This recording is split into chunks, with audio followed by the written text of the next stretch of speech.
Ouça agora na RCI, programa Entre Livros. Entrevistas com autores, organizadores e especialistas em livros, com foco no conteúdo da obra. Apresentação, Rosimeire Salles. Olá, ouvinte da Rádio RCI.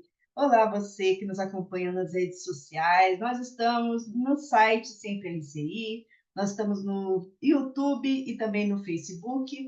Programa Entre Livros, trazendo sempre cultura, esclarecimento, informação, conteúdo das obras. E hoje nós estamos com a autora Graça Razeira, ela que é autora do livro Hiperatividade Eficaz, uma escolha consciente. A Graça já esteve conosco, né? Quando ela falou da obra As Ondas do Tempo do Romance da Virginia Woolf. Então, se você entrar lá no YouTube e colocar Entre Livros As Ondas, você vai achar, né, o vídeo com a entrevista dela. Ela também é coautora de várias obras, né?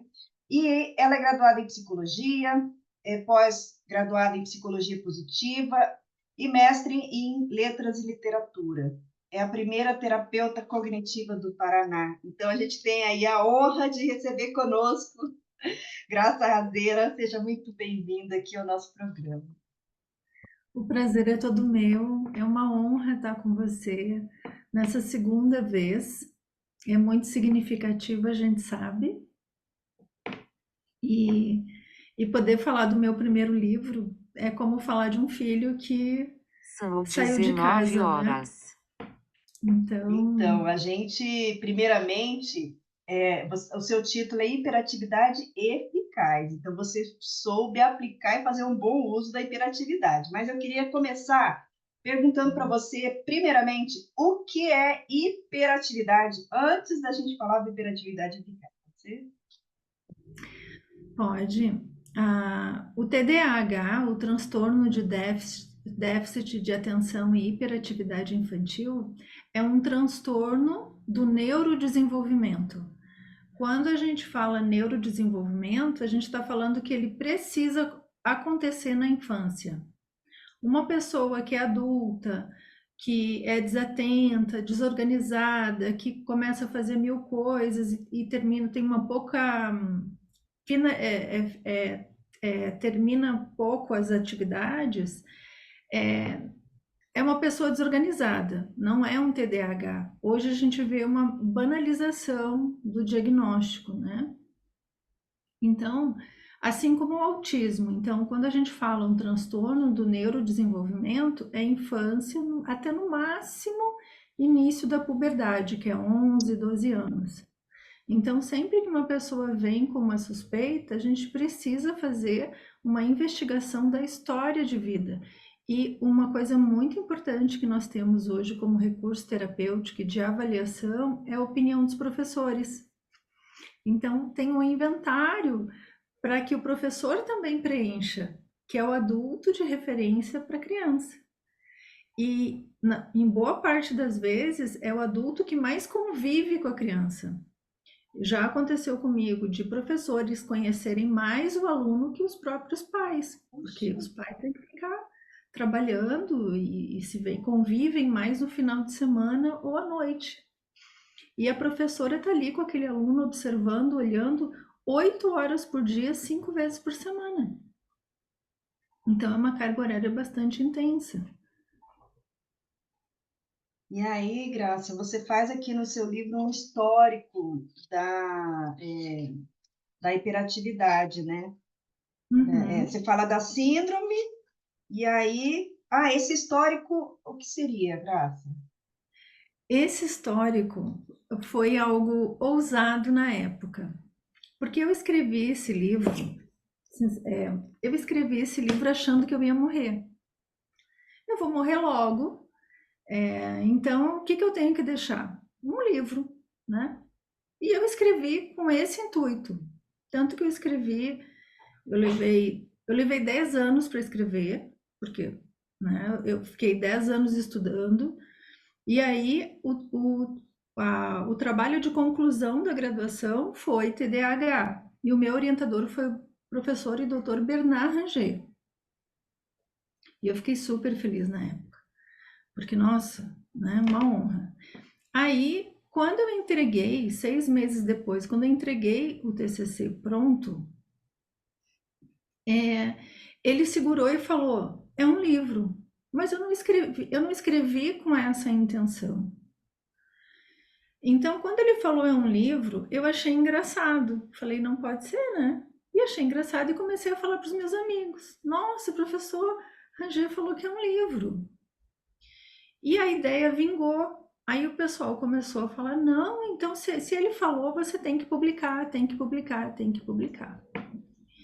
E aí eu concluí a faculdade, a universidade, aliás, né?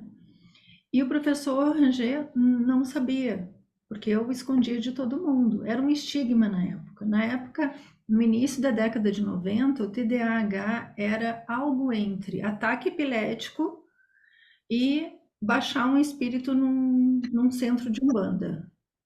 Então, era algo entre esses dois extremos. Aí a gente ficava, né, como que eu vou... Então, eu nem sabia o que tinha dentro de mim. Eu achava que pegava, porque eu recebi o diagnóstico, eu falei, eu não vou conseguir ser profissional nunca, enquanto eu não souber o que há dentro da minha cabeça. E esse foi o motivo maior que eu escolhi psicologia, porque na época, início de 90, não existia internet, né? Eu me sinto jurássica, não existia internet, era muito difícil ter acesso a um livro, era muito difícil ter acesso a um artigo científico. Então, e eu sabia que eu ia voltar para o Sul logo. Então, eu tinha que aproveitar toda a chance para ficar onde? Dentro da biblioteca, que foi a biblioteca de psiquiatria e a biblioteca de psicologia. E voltando à sua pergunta, a minha pele estava em jogo. E aí eu pensei, e todos os artigos falando que era genético. Se é genético, tem que ter algum histórico. Em algum momento da humanidade, o TDAH serviu para alguma coisa, porque só é replicado o que é usado. Esse corpo, essa biologia é programada para ação, né? E aqui a gente está falando de hiperatividade, quer dizer, é mais do que ação, né? Eu acho bonitinho que em Santa Catarina, onde eu sou voluntária numa biblioteca de uma comunidade de pescadores, as mães chamam as crianças hiperativas de vento sul. Porque quando chega o vento sul, vira canoa, cai roupa da janela, aí as portas se sacodem e chegou o vento sul. Não dá para ir para o mar, porque o mar está revolto, sabe? Então é algo bem específico. E aí eu fui, na época, na TCC, ainda não conhecia a TCC, eu fui conhecer em 97, eu entrei em 92. Aí eu fui para Darwin, fui pela psicologia da evolução. E aí eu comecei a ler artigos de antropologia, e eu falei, puxa, mas o TDAH, até bem pouco tempo, foi muito útil. Porque se a gente pensar na educação, a educação vem depois da Revolução Francesa. Faça uma linha do tempo com os pré-socráticos, 2000 anos, 2000 anos, um pouquinho mais. A Revolução Francesa, 1789. Até quem não era do clero, quem não era da monarquia, não tinha acesso à informação. Então, o povo começou a ter acesso bem depois, mas começou. Então, geneticamente, um cérebro é mais programado, é uma probabilidade maior de ser hiperativo, ou seja, multissensorial. Porque tem que tocar, encostar, cheirar, é multissensorial. E até disléxico, que troca letras, tem problema que há uma comorbidade, né, com transtornos de aprendizagem, e é muito comum, 25% dos casos de TDAH tem comorbidade com transtornos de aprendizagem, dentre os quais descalculia, principalmente dislexia, vê tudo trocado como desenho, enfim. E em Foz do Iguaçu, onde eu morei por 14 anos, e se a gente arredondar, 20 anos praticamente, A comunidade árabe, eu recebi um elogio de um pai árabe, que quando ele leu o início do livro, ele mandou uma carta para mim, uma carta lindíssima, que só isso já valeu a publicação do livro. Ele escreveu dizendo assim, e eu atendi o filho dele: agora eu consigo aceitar o meu filho. Porque ele rejeitava o filho, ele gritava com o filho, aí o filho gritava mais. E eles criavam pequenos animais, assim, que era algo deles. O menino entrava na gaiola e gritava para os bichos, alvoroçava os bichos todos. Era terrível o menino. Mas ele chegou para mim com um quadro de enurese noturna. Na época eu até pedi supervisão para o professor Rangel, que me ajudou com um livro em inglês, não era nem livro, era Xerox da Xerox da Xerox. E aí eu diagnostiquei com TDAH. E claro que ele não sabia. E aí quando ele começou a ler, ele falou: agora eu aceito meu filho. Então, se a gente colocar a linha do tempo, o TDAH, por isso que eu coloquei na capa, na segunda edição, o monumento aos descobridores, né? Ou dos descobridores, né? Que é em Belém, em Portugal, né? Por quê? Porque eles, como são exploradores, qual é a grande característica? A busca por novidades. Então, são buscadores de novidades. Então, por isso que encontra tudo, fuça tudo, tem que tocar em tudo, tem todos os olhos na pontinha dos dedos, né? Porque é multissensorial.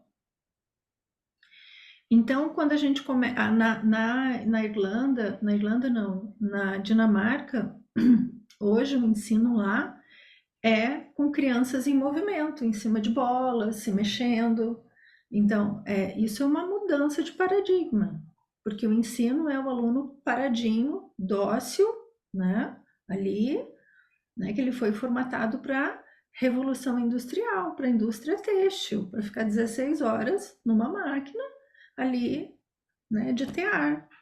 Assim começou. Para que tem que estudar? Para trabalhar. Para trabalhar onde? Nas fábricas, né? Então, esse aluno dócil, esse aluno, é ótimo trabalhar com ele, só que, de acordo com a Associação Brasileira de Déficit de Atenção, a estatística no Brasil, a proporção é de um aluno para cada 30. Então, basta um aluno para tumultuar a turma toda. Numa das escolas que eu trabalhei, a professora veio e me chamou. Graça, vem, porque eu não estou dando conta mais. Vem, eu era psicóloga escolar dessa escola municipal. Vem, você vai saber quem é. Eu falei, não, claro que eu vou saber quem é. Quando eu entro na sala, tá todo mundo rindo e eu só vejo duas pernas assim, ó, pro ar. O menino tava plantando bananeira. Quem que era, né? Quem será? Aí, claro, né? Então, o menino chega de manhã, chega perto do recreio, tá com a energia toda, tudo pulando dentro dele, né? O que você vai fazer? Você vai ter que gastar a pilha primeiro, gerar dopamina, ficar dopadinho, né? Mas antes você tem que gastar a pilha da criança. Então as atividades eram todas comportamentais. Eu saía correndo em volta da escola, voltava para casa acabada, né? Agora, Mas com 10, com aproveitando que 15. você está falando aí desse caso, quais são assim as características mesmo? Porque tudo bem, a hiperatividade a gente só pelo termo a gente já entende que ativo, hiper, super ativo, né? Ok. Mas assim, quais são as características além da pessoa ser taque, ser rápida com as coisas, né? Para a gente assim, tá, eu conheço alguém, vamos ver se ele é hiperativo. Ou não é tão simples também de identificar. Não é só porque a pessoa é agitadinha que ela é hiperativa, né? Mas vamos pensar no universo infantil, né? Tá. Os professores identificam, elas dão um diagnóstico assim, muito mais rapidamente. Principalmente o hiperativo, que é o tipo combinado, que é desatento mais hiperativo. A hiperatividade é que fala mais. Porque nós temos 3 subgrupos. O predominantemente é desatento, que geralmente é esse que vive no mundo da lua, ou daydreaming, que ele fica mais paradinho e ele tá longe. Geralmente as meninas são mais Esse é TDA. hiperativo também? Não. Tá dentro da categoria de hiperatividade. Só Olha, que TDAH tem 3 subtipos, tá? Tem o tipo predominantemente desatento, que ele tá paradinho e tá viajando. Tem o segundo tipo, que é o combinado, que é o mais comum, que é esse que é ativo, o corpo dele não para. Ele é desatento porque ele se mexe muito. Tem até aquela música, eu me mexo muito. Outro filme que é hiperativo, o Pinguim, o dançarino, aquele pinguim que dança, né? Que o dele tá sempre é aquilo, né? Mexe nervosamente mãos e pés. São 18 sintomas divididos em 3 grupos: desatenção, hiperatividade e impulsividade. Eu explico certinho no livro, para a pessoa desenvolver um raciocínio para ela se identificar. Por quê? Porque as pessoas iam para o médico ou pensavam que tinham alguma coisa assim muito mais grave. E eu tenho que desligar a minha secretária. É muito mais grave e por desconhecimento. Uma das grandes questões do meu livro, para a época, quando ele foi publicado em 2001, é que os livros eles não explicavam o que era o TDAH. Não tinha uma noção de por que que surgiu, pega, é genético, não é, por quê? E essas 3 subcategorias, esses 3 subtipos, a gente vê o transtorno de déficit de atenção mais comum em meninas, o tipo combinado, que é hiperativo e desatento e impulsivo, mas é mais hiperativo, aí tem os 9 sintomas, os 9 critérios, que hoje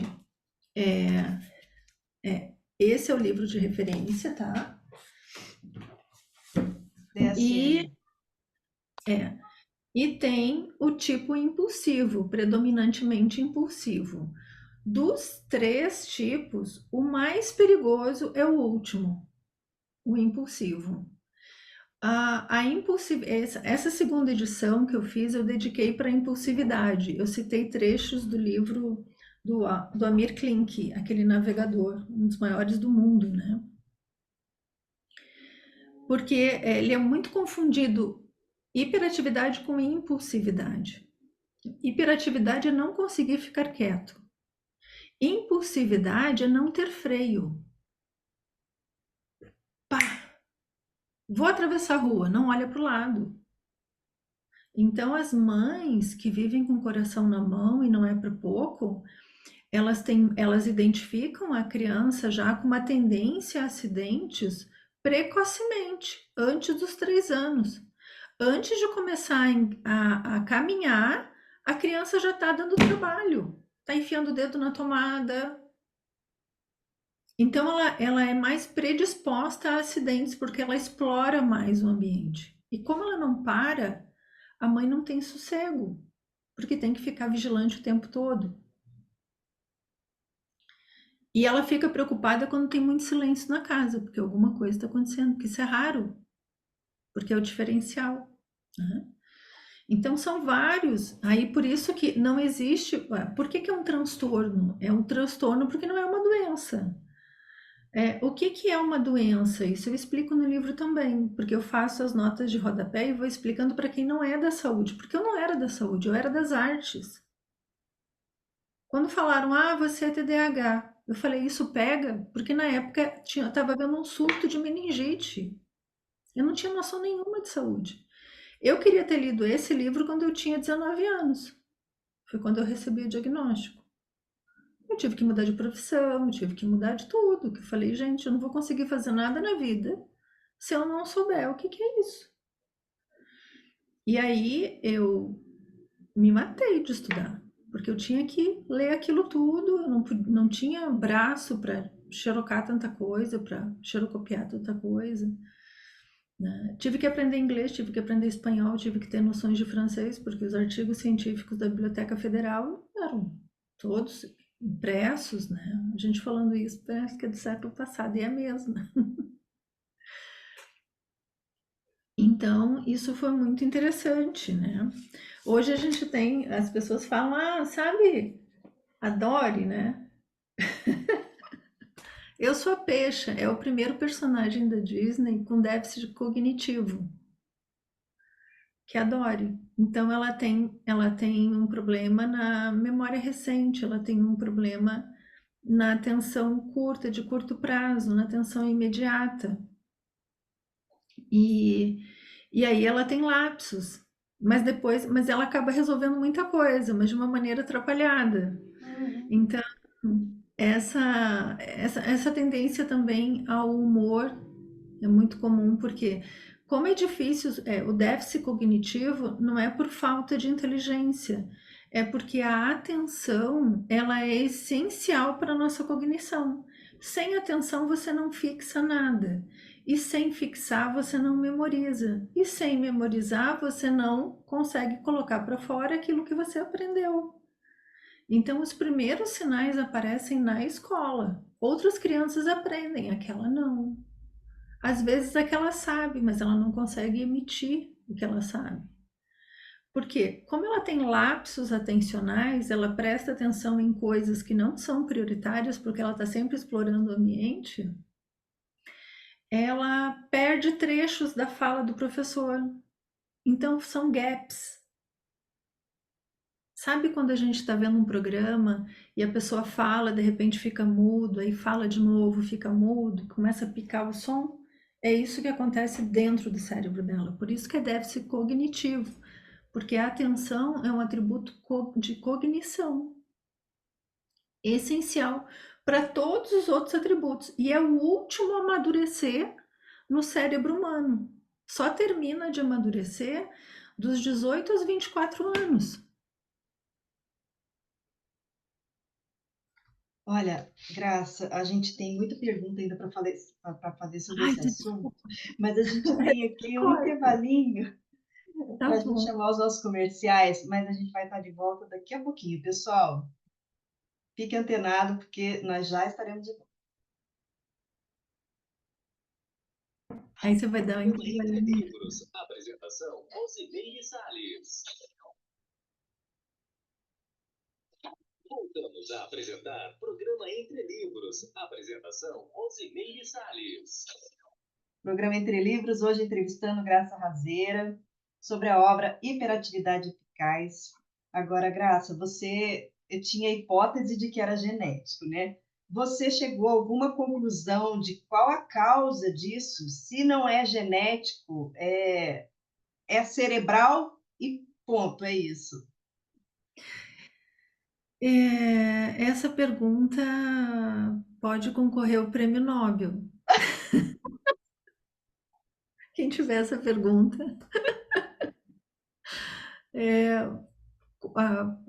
A doença, você consegue, por exemplo, uma cardiopatia. Você faz um exame e vê, é um problema na válvula mitral. Tá ali, eu consigo ver. Isso é doença. Então tem um antes, um durante e depois. O transtorno não. O transtorno é um conjunto de sinais e sintomas. É o que se chamava, bem antigamente, de síndrome. E não existe teste, exame para o TDAH. Mas por que que faz eletro? Faz o eletro para descartar a epilepsia, algo mais grave. É igual a fibromialgia, ninguém achava que eu tinha. Aí fizeram por exclusão, não é isso, não é aquilo, então tá bom, é fibromialgia. Sim, você tem que ir. O TDAH é um diagnóstico de exclusão. Você falou a palavra certa. Por isso que é tão difícil fazer o diagnóstico tecnicamente. Quem que pode fazer o diagnóstico? O médico e o psicólogo. porque eles são licenciados para isso. Hoje, a psicologia está muito bem representada pela neuropsicologia. Essa era a área que eu queria ter feito, mas na época ela era incipiente. Não tinha como. Eu já estava falando de terapia cognitivo-comportamental em Foz, que ninguém conhecia, sabia o que era. Eu fiquei um bom tempo sozinha, até começar a chegar gente com mais conhecimento e ser o que é hoje. E a medicina também avançou muito. Por exemplo, outra inovação do livro, eu falo da importância, no início dos anos 2000, eu falo da importância da nutrição, da importância do estilo de vida. Eu sabia que eu estava correndo um risco, porque naquela época farmacologia era tudo. Ah, que bobagem! Foi a moda do Prozac. Se tem medicação, tem tudo. Para que vai ficar gastando dinheiro com terapia? Então já era muita coisa para dar conta, né? Então hoje eu vejo livros como esse, ó, Nutrição Psiquiátrica. Para quem não quer se medicar, consegue através da nutrição. Isso era impensável em 2001. Psiquiatria do estilo de vida. Por quê? Porque ela otimiza a medicação. Se um organismo está mal nutrido, como é que ele vai absorver a medicação? Se a pessoa não dorme, como é que a pessoa vai sentir que a medicação vai fazer efeito? Ah, não quero medicação. Vamos para o estilo de vida. Então, hoje a gente tem muito mais recurso. Por isso que eu não quis escrever outro livro sobre isso, porque era falar mais do mesmo, né? Qual é o autor que eu lia, continuo lendo e que é a minha referência? Barclay. Esse livro aqui é maravilhoso. Tem outros, tem livro só para o cliente, tem livro para o terapeuta. Mas esse aqui vai direto ao assunto. Vencendo TDAH adulto. Ele é o médico-chefe do grupo que estuda TDAH do DSM-5. Ah, olha que bacana. Tem várias palestras sobre ele na internet e ele trata o assunto como ativista social. Porque ele perdeu uma pessoa muito próxima para o TDAH do tipo impulsivo, que se envolveu com drogas e foi um caminho sem volta. Então, Agora, ele tem um propósito divulgar. sim. Aí você falou, então, nessa formas de tratamento, né? Terapia é um deles, certo? Medicamento Também, também. também, mas não é a primeira escolha nem a única. Em 2001, era a única escolha. Pronto, acabou. E nem se falava em professor. Porque medicina não é coisa de professor. Professor é para dar aula na escola. Então Agora, havia no uma caso, assim, segmentação. uma criança, se ela tiver um acompanhamento com psicólogos, tá, vamos pensar, vamos excluir a medicação aí. Ela consegue ter uma vida, assim, equilibrar isso? Como é que é essa hiperatividade eficaz? Como é que é a aplicação disso de uma Aí forma positiva? vai depender da estrutura. A estrutura familiar, o sistema pedagógico da escola. Por exemplo, uma escola que é muito conteudista, para uma criança que tem um TDAH moderado, vai ser muito difícil ela permanecer na escola, porque ela vai ser agitada demais e vai agitar os outros. Uma escola que é mais lúdica, que trabalhe mais as questões socioemocionais, porque ele aprende mais pelo movimento. Aí ele coopera, mas se não tiver movimento, ele se rebela, faz um movimento contrário. Então, depende de vários fatores, por isso que é preciso haver uma equipe da área da saúde e da educação apoiando a família e não criticando a família.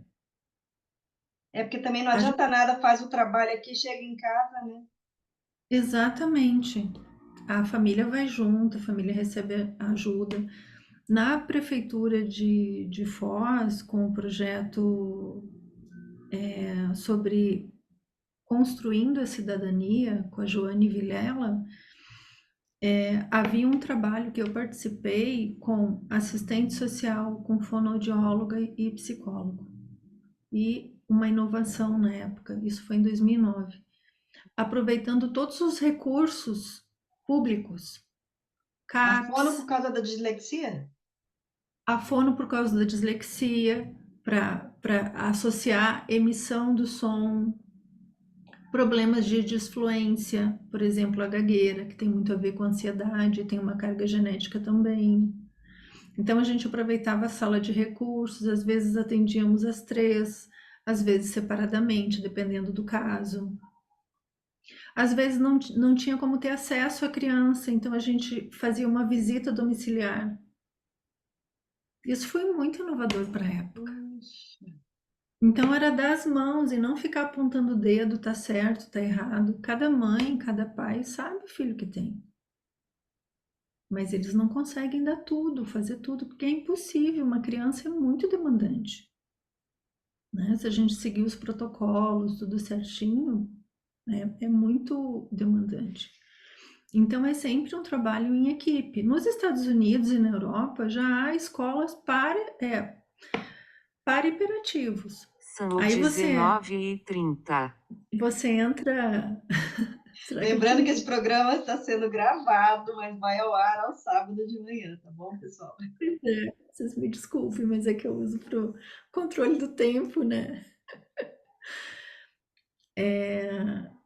Você entra nessas escolas e elas são assim multissensoriais. Tem corda, tem, sabe? Você é convidado para o movimento.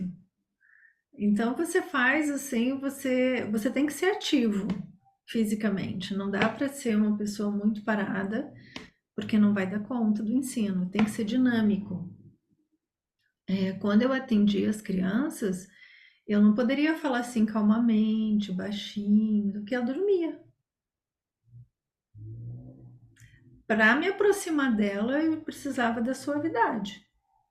Mas na hora que eu consegui captar a ação, eu tinha que sustentar aquela atenção. Então eu tinha que me fazer interessante para ela, eu tinha que despertar a curiosidade dela, porque eu estou diante de um explorador em potencial. Então eu gosto de explicar que o hiperativo é como um gato. Tenta adestrar um gato, agora tenta adestrar um cachorro. É muito diferente o adestramento. O gato ele tem habilidade que é muito diferente da habilidade do cachorro. Então, ele sobe, ele pula, ele cai. Isso é uma outra característica. As crianças hiperativas, no sentido geral, né, são mais meninos, a proporção é de 3:1, acho que agora aumentou, 4:1. E eles se machucam muito. E eles só percebem o machucado depois, porque na hora não ia ter tempo de parar de brincar. Porque quando eles começam, eles não conseguem parar. É muito difícil entrar no hiperfoco. E aí, quando eles entram no hiperfoco, se alguém atrapalhar, eles se irritam. Isso acontece também com o jovem hiperativo e com adulto também. Porque é um trabalho hercúleo para conseguir focar a atenção numa coisa só. É treino. Quando eu descobri que eu tinha os 19 anos, eu tive que fazer uma varredura assim na minha vida, né? Então, eu repeti 2 vezes, eu conto no livro, repeti 2 vezes no ensino fundamental, por matérias diferentes. As professoras falavam: ah, mas ela é inteligente.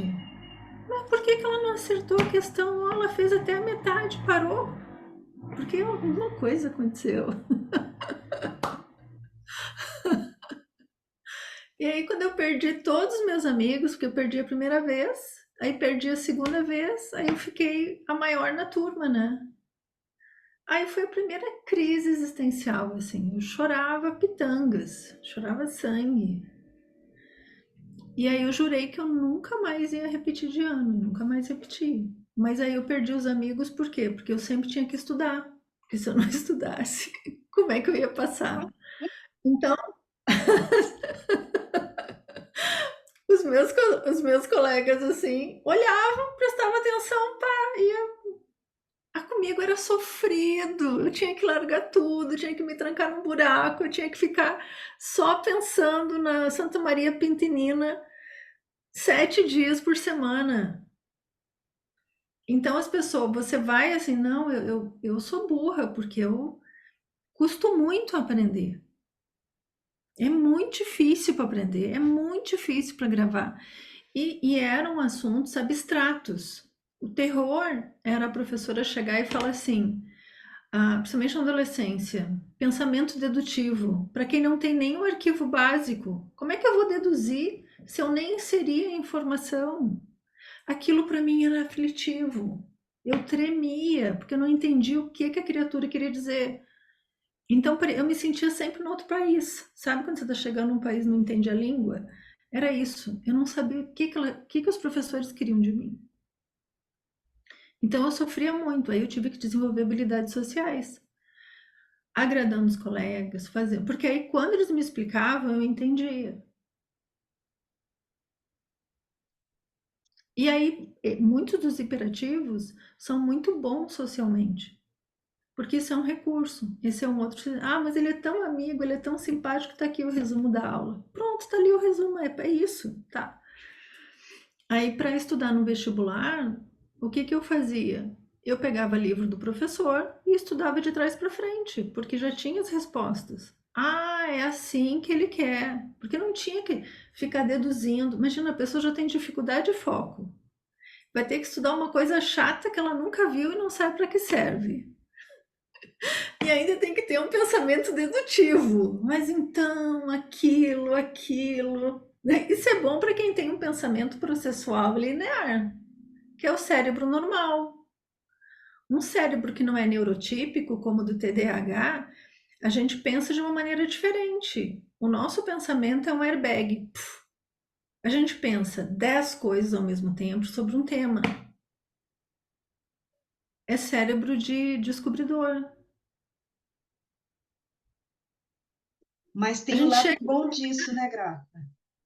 Sim, por isso que eu coloquei eficaz e uma escolha consciente, porque primeiro você tem que identificar e assumir o problema. Mas aí você tem que entender o problema. E aí você tem que saber aonde você se encaixa. Então aí entrou o meu trabalho de pesquisadora. Eu pesquisei mais de 100 casos na literatura, por isso que foram 10 anos. Se pensar 100 casos não é muito, mas assim, registrados, tá? E escolhi os que eu vivi no livro, por fase de desenvolvimento: criança, adolescente, adulto e idoso. Idoso foi a outra inovação do livro para a época, porque todos diziam: não se preocupa com TDAH, porque acaba com a idade. E eu quieta ali, me segurando, né? Fazendo cara de sou a pessoa mais serena do mundo. O subtítulo do livro poderia ser Manual de Sobrevivência no Mundo das Lesmas, porque uma outra característica dos hiperativos é que as pessoas são muito lentas. São lentas demais, demoram para tomar decisão. Até você perceber que é você que é acelerado, que é você que é agitado, que é você que é inquieto e tem baixíssima tolerância ao tédio, demora, é muito sofrido. É muito sofrido. Isso acontece com adultos. Então, a pior coisa é a ignorância. Hoje é uma maravilha ser hiperativo. Você pode usar até como desculpa para chegar atrasado. Isso também eu vacinei no livro. Não é porque você é hiperativo que o mundo vai parar e dizer: ah, pode chegar atrasado, pode atrasar a conta, pode deixar vencer o cartão de crédito. Não. Por isso, o eficaz é uma escolha consciente. Meu cérebro nasceu, se estruturou com esta característica. Quem é o dono desse cérebro? Eu sou dono do cérebro.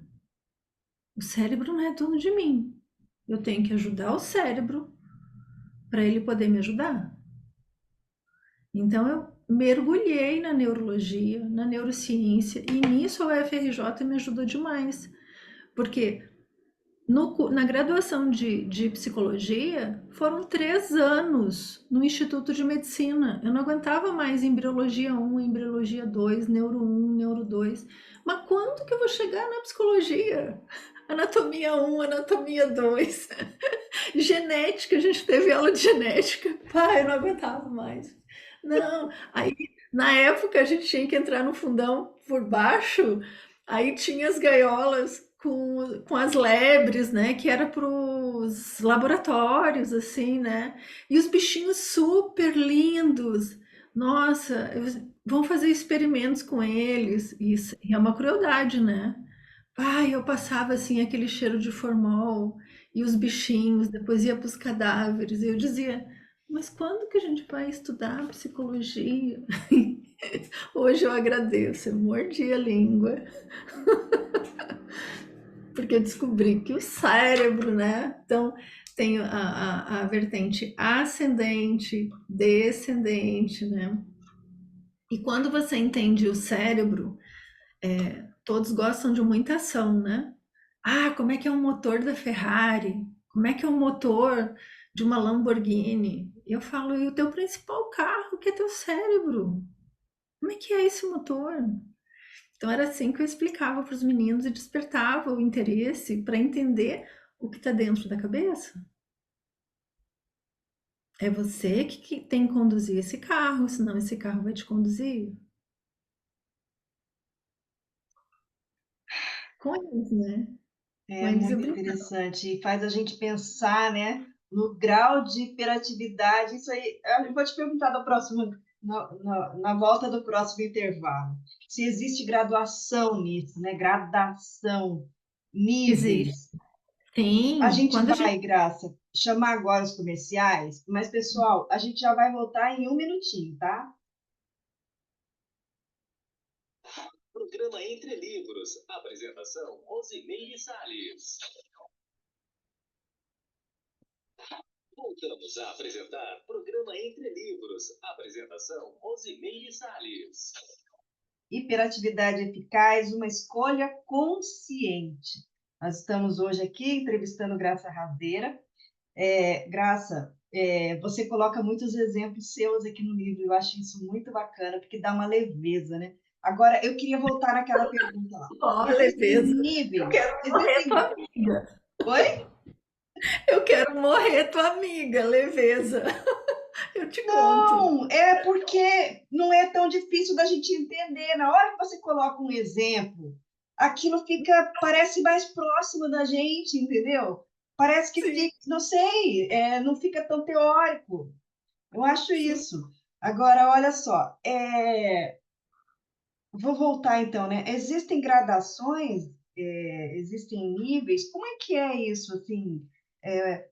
Porque é paradoxal para a gente pensar na hiperatividade como aquela criança do primeiro caso lá, Ah, já. o pacato que David, fica quietinho, mas a mente dele está lá, né? Porque para a gente dá a impressão de que a hiperatividade é só motora, mas ela é mental, né?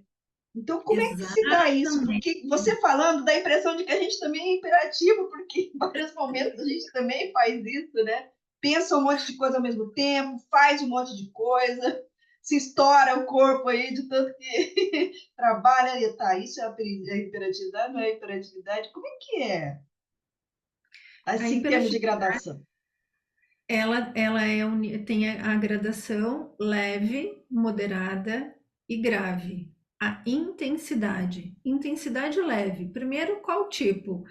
É o tipo predominantemente desatento, hiperativo ou impulsivo? Aí vai depender da avaliação tanto de professores quanto a avaliação clínica de um médico e de um psicólogo dos 18 sintomas do TDAH. Então, conforme a gradação, conforme a pontuação, vai ser o primeiro tipo, o segundo ou o terceiro. O segundo momento, a gente vai investigar o nível de intensidade desse subtipo, se é leve, moderado ou grave.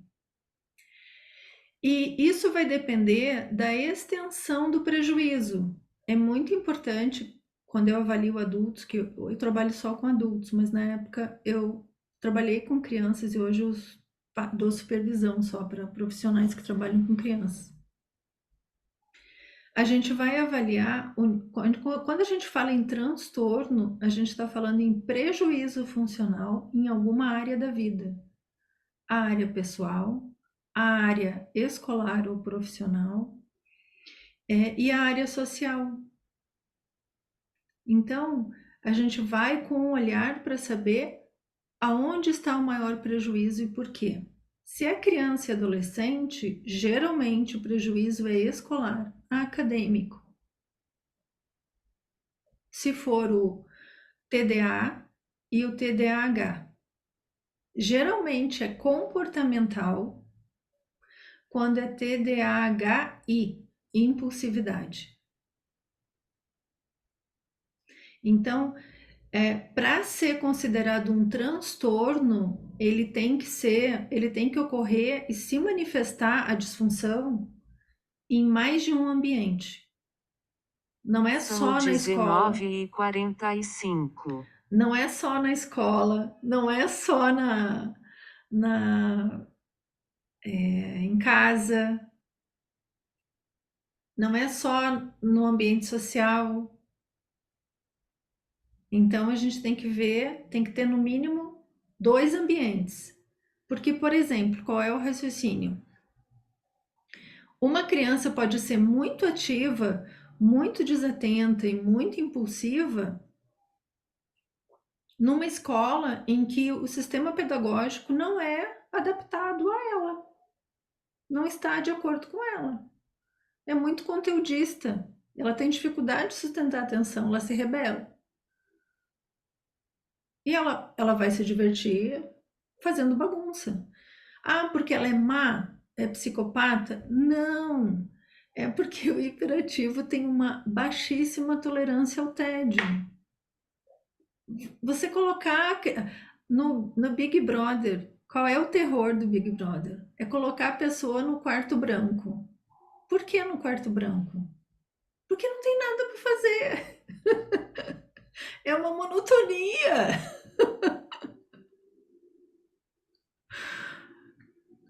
Então a pessoa ela tem dificuldade, mexe nervosamente as mãos e os pés. E o grande problema hoje é o abuso da tecnologia. O desafio é usar a tecnologia a nosso favor. Então, por exemplo, qual é a maior dificuldade? A questão do gerenciamento de tempo. Porque quando ele entra no hiperfoco, criança, adolescente ou adulto, há uma dilatação desse tempo. Perde a noção do tempo. A pessoa pensa que está ali há meia hora e está há 3 horas. Quando ela faz algo que ela realmente gosta. E quando ela tem que fazer uma coisa que ela não gosta, parece que ela vai estar presa ali a vida inteira. Se sente um Nelson Mandela preso injustamente 27 anos numa ilha, sem nada a fazer, só quebrar pedra. Só que o Nelson Mandela não se rebelou, a criança se rebela. Então ela não tem mais nada a perder. Ela tem que ver, agir em alguma coisa. Agora O você. modo é outro, a reação é outra, né? E é muito difícil para quem é criado numa cultura mais dócil, com pessoas mais tranquilas, que fazem uma coisa de cada vez, de uma maneira sequencial, compreender isso. E eu concordo que seja difícil, não é fácil. Por isso que não adianta tratar só a criança, né? Os pais têm que É. estar envolvidos, né? E por que que é genético? Porque quando uma criança se manifesta, o pai vai dizer assim: ah, mas eu era assim quando criança, hoje eu não sou mais. É a mãe que está muito preocupada. Há uma naturalização do problema. Só que a escola da época do pai não é a mesma escola da época do filho, porque nós temos diferenças entre uma geração e outra, né? Geração Z, geração X, eu sou da X. A Z e a Y, totalmente internet. Como é que vocês conseguiram viver num mundo sem internet? Sim, tinha vida quando não tinha internet. Era datilografia que se chamava para escrever. Nossa, a datilografia foi o, né? Eu estava falando um dia desse que eu uso todos os dedos. Como assim usa todos os dedos para digitar? Eu falei, gente, eu sou da época da datilografia. Nada de 2 dedinhos catando milho. Agora, Graça. O desafio para o diagnóstico Aham. é o diagnóstico diferencial. Por isso que é um diagnóstico de exclusão, porque você tem que identificar qual é o subtipo, a intensidade e o diagnóstico diferencial é essencial, porque ele é muito parecido com muitas coisas, muitos outros transtornos. E aí pode haver uma comorbidade dependendo do caso. Por isso que tem que ser, o ideal é que seja mais de um profissional, né? Então, mesmo Desculpa. a atividade, a hiperatividade, ela pode estar junta com outro tipo de problema? Comorbidades. A primeira vez que eu ouvi essa palavra, eu ouvi em inglês. Eu li a palavra em inglês e eu saí perguntando para os diretores, para o diretor de psiquiatria, ele não sabia me responder.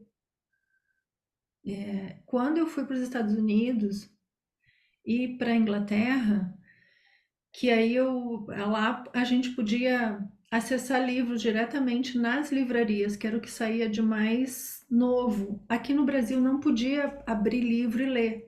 Lá era livre, os estudantes, os acadêmicos ficavam sentados no chão, mães com bebês no carrinho sentadas no chão lendo, a criança também lendo. E a cultura é totalmente diferente. Então eu escrevia essa palavra e quando saía eu ia atrás para descobrir. Por isso que eu trouxe muita informação para o livro, porque a literatura que estava sendo publicada nos Estados Unidos, depois eu via na Inglaterra, depois eu via na Espanha, Portugal. Aí quando voltava para o Brasil, dali a 6 meses, um ano, vinha a publicação traduzida. Então eu via circular a informação. E a palavra comorbidade, ela começou a ser falada muito recentemente, lá pelo ano 2000, 2005, que aí começou a divulgação, foi maior, mas era uma palavra difícil. E ela é essencial tanto para o TDAH, que é identificado na infância, como principalmente o TDAH adulto, que é o mais difícil. Por quê? Porque o TDAH é da infância, ele vem da infância, no máximo no início da adolescência. Mas, como ele é mais estressado, mais sensível ao caos externo, dentro já vive em ebulição. Estou falando daquele que não tem consciência, tá?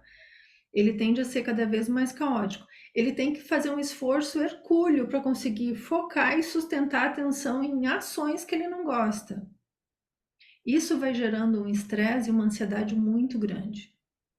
Então, os casos que acontecem quando há um adulto com TDAH, os mais comuns, as comorbidades mais comuns: transtornos de humor, transtornos de ansiedade, esses são os mais comuns. Pode até haver ter outros problemas, mas esses são os mais comuns. E Você uma traz. baixa autoestima. Ah, Desculpa. nossa, a gente acaba se identificando com um monte de coisa, né? Aí já tô achando que eu tenho hiperatividade. Mas é Graça. assim mesmo. Você apresenta uma técnica aqui, técnica da pausa por um dia, refazendo-se após a recaída. Vamos passar essa técnica para o pessoal? Vamos ver se a gente aprende aí, então, como Página lidar que com tá- isso. Qual página que está aí? 179 da segunda edição. 179. Que aí a gente já vê aqui. Técnica da pausa por um dia, refazendo-se após a recaída. A técnica pausa por um dia é um experimento autoconsciência terápico solitário, autoisolamento parasanitário, que elaborei com base nas reciclagens pessoais. Não foi ainda testada nas pesquisas, né? Essa era uma proposta para a Organização Internacional de Consciência Terapia. A vida de uma pessoa que tem TDAH, ela é recheada de erros, de tropeços, como a vida de qualquer ser humano. Só que a intensidade, a diferença de um TDAH, por exemplo, para uma pessoa que tem um transtorno narcisista ou borderline, é que quando a pessoa erra, ela realmente sofre com aquilo.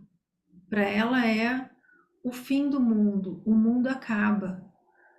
Perdeu um amigo, perdeu uma chance, perdeu por motivos pequenos. Porque a pessoa não teve atenção focada para saber que o horário daquela reunião era 15 horas e não 17 horas. Porque ela gravou 5 horas da tarde, porque o final 5:17. Não, é 15.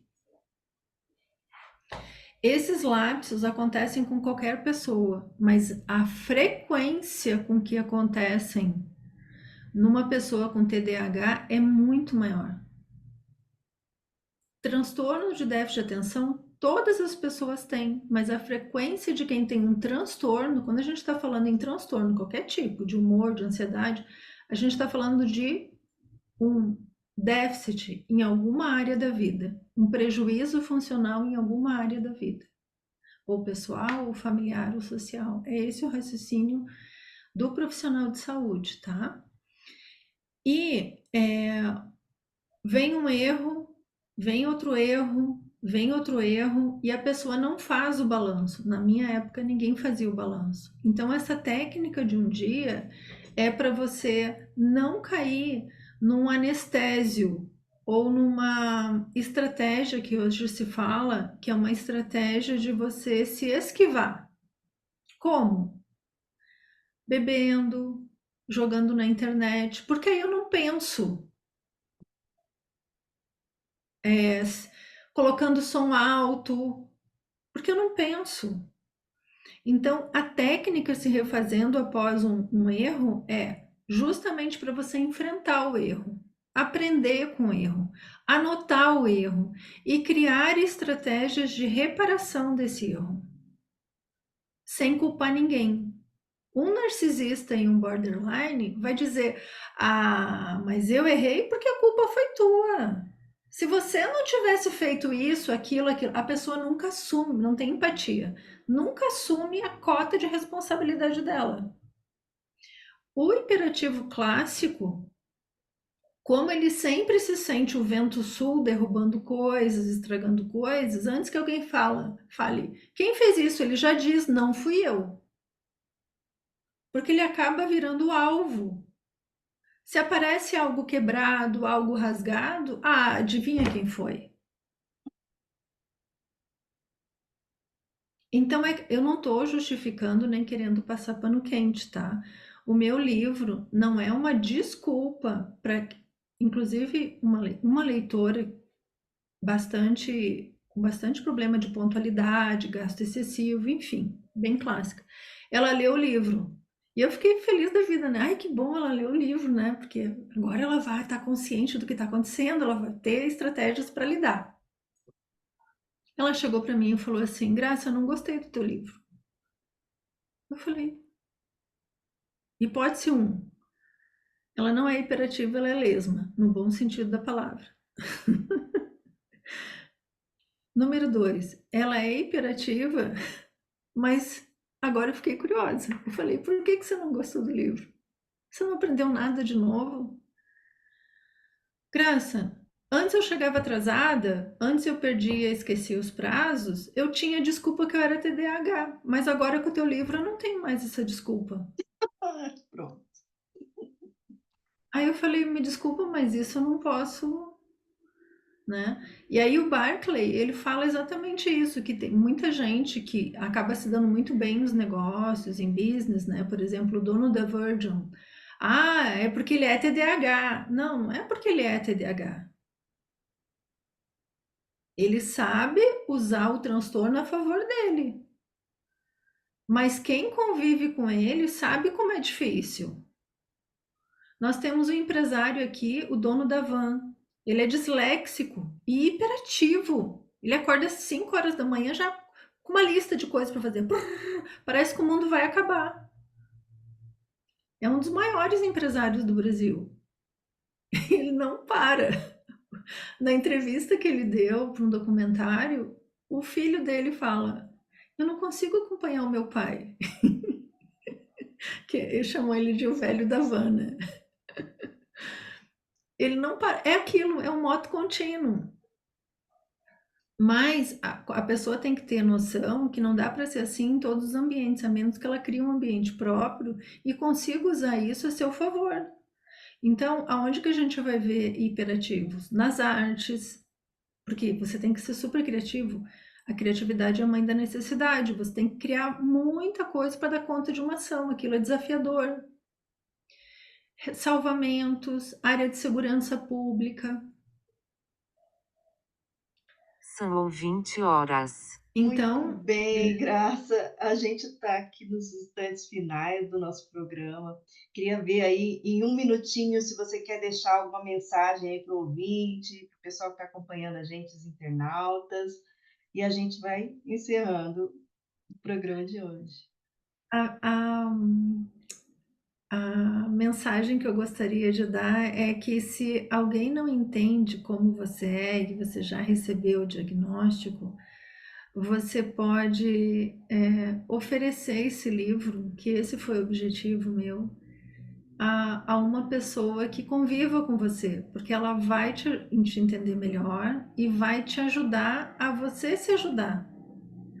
Na terapia comportamental, a gente fala em modulação ambiental. Então, a tecnologia pode ser a sua amiga, a agenda pode ser a sua amiga, porque são tantas coisas para fazer e quanto mais faz, dá a impressão que mais coisa ainda tem para fazer, que os hiperativos clássicos, eles têm ojeriza, relógio e agenda, né?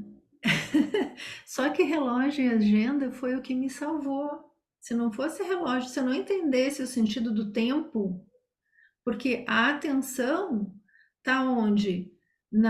São reféns do presente. O tempo é dilatado.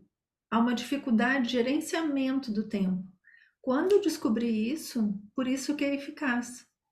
A auto-organização, ela é essencial. Se eu deixasse correr só a hiperatividade, é muito mais fácil deixar correr do que a auto-reeducação. Eu escolhi pelo estilo de vida, pela rotina positiva. Evito drogas, evito excessos, tudo que seja demais eu evito. Eu procuro manter. Aprendi a tolerar o tédio. Como? Me rendendo ao tédio? Jamais. Eu sempre tenho 10 coisas para fazer em qualquer lugar, até numa fila de banco que não acaba mais. Eu tenho um livro, eu tenho um problema para resolver. Eu sempre tenho minha agenda. O plano A até o Z. Então, a criatividade a gente tem que usar a nosso favor. Me dá pena quando eu vejo crianças assim hiperativas e que as mães não levaram nada para as crianças. Né? Porque tá só o celular, né? Mas tem ambiente que não dá mesmo, né? Mas cadernos de atividade, tem esses cadernos de mais de 100 atividades, caixinha de giz, coisinhas de cor. Então, pular corda, né? Tem muita coisa para trabalhar. E hoje a gente tem muitos recursos, ainda bem, né? Ainda bem, Muito é bem, um sonho. Graça, recado dado. A gente teve aí um programa altamente instrutivo hoje. A gente agradece imensamente aqui a sua participação, você também que esteve aí em casa acompanhando, no carro, no trabalho. E semana que vem estaremos aqui de novo, programa Entre Livros. Lembrando que o livro Interatividade Eficaz está disponível no site shopcons.com.br. Então, se você tem interesse, você pode acessar e adquirir o livro. Obrigada, Graça. Tchau, tchau, pessoal. Gratidão. Você acabou de ouvir o programa Entre Livros com Rosimeire Salles, aqui na RCI.